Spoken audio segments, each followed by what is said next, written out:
Hello, how are you doing? Pineapple, has been arranged for you. There's two pineapples. I don't like that they're so close. Much better. Um, anyway, today I'm going to talk about top five books for Top 5 Wednesday about books that I feel differently about. That sentence was a miss. Hopefully the rest of this video will not be.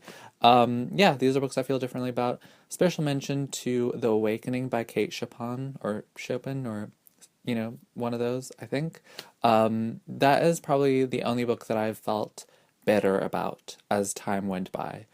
I felt okay about the book. I liked it. I liked the imagery. The writing was beautiful. But afterwards, I studied it and it was amazing. The depth of that book and just everything, the writing, like, I loved it so much. It was amazing. Everything else that I'm going to talk about today, though, is something that has gone in a negative direction. The first one is not really negative, it's more just neutral, and that is A Game of Thrones by George R. R. Martin by George R. R. Martin. This is the first book in the Song of Ice and Fire series, and I really am talking about the whole series with this. When I first read it, I was overwhelmed and like, oh my gosh, this is amazing. And now I'm just like, this is amazing.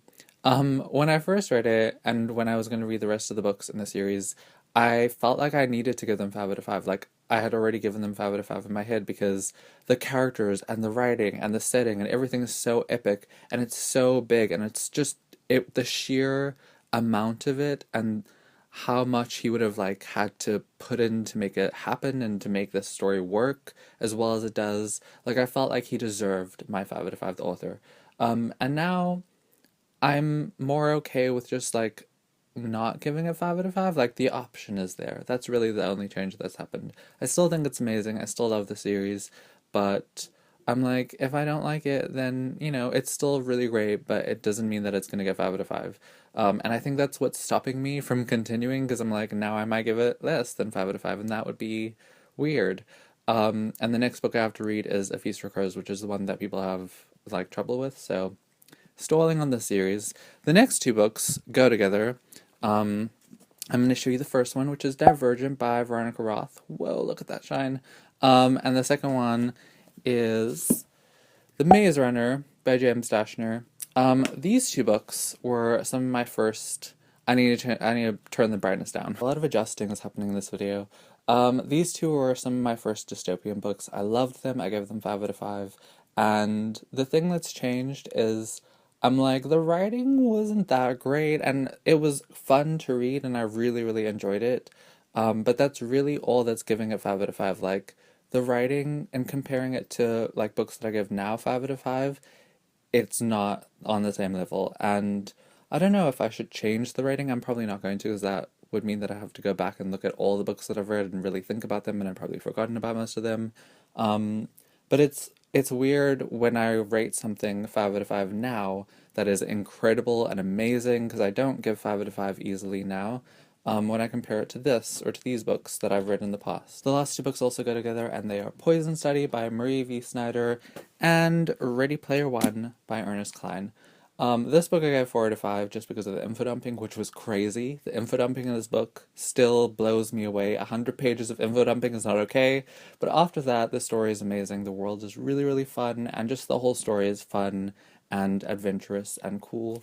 And then Poison Study is a really great fantasy. If you haven't read fantasy, if you don't like fantasy, read this book. It is amazing, and the characters, the setting, everything, the magic system is just so great, and just, I really, really love this book. The thing that's changed are sort of like the problematic things or the issues that the books deal with and how they deal with them badly. Poison Study, and I've talked about this before, doesn't deal with sexual violence against women really well. It uses it as a tool to sort of make you feel sorry for certain characters, and she uses it again and again in different books in this series and other series. And that's just not great. It's lazy writing. It's dealing with a really serious issue in a really just bad way. And the first time I read it, I didn't even notice it. You guys actually, people have like commented and talked about it and be like, I really like the book, but I don't like the way that she dealt with this issue. And when I first read it, I didn't even realize, but now I definitely do, especially since I've read more of her books and seen it happen again and again. I definitely have become more aware of stuff like that, and has started to affect the way that I read books, and also the way that I look back at books that I've read and see that it doesn't deal with things very well. And Ready Player One, there was a review from Marina's from My Name is Marina's, which I will leave a link to in the description box, which is amazing. It talks about some of the problematic things that this book has in it. And it's just, like, I was watching her review, and I still really like this book. I still think it's a great read, but, like, listening to her review, hearing all those points, it was just like I agreed with everything. Like all of the negative aspects of the book, I pretty much agreed with what she said. And she's just amazing. Go and watch her videos. Go subscribe if you haven't, because she's like one of my favorite booktubers right now. She's so smart and so great at like expressing what she thinks and how she feels about books in a really interesting way. So go and check her out. But yeah, I was watching that review and I didn't even realize that there were things in this book that were problematic while I was reading it, and that review really opened my eyes to those things. And I am more aware, not completely, but I'm definitely becoming, when I read books, more aware of how they deal with certain issues. So that's actually something that I would love to know from you guys. Are there books that you really love but that deal with things not so great, with issues or are problematic in certain ways?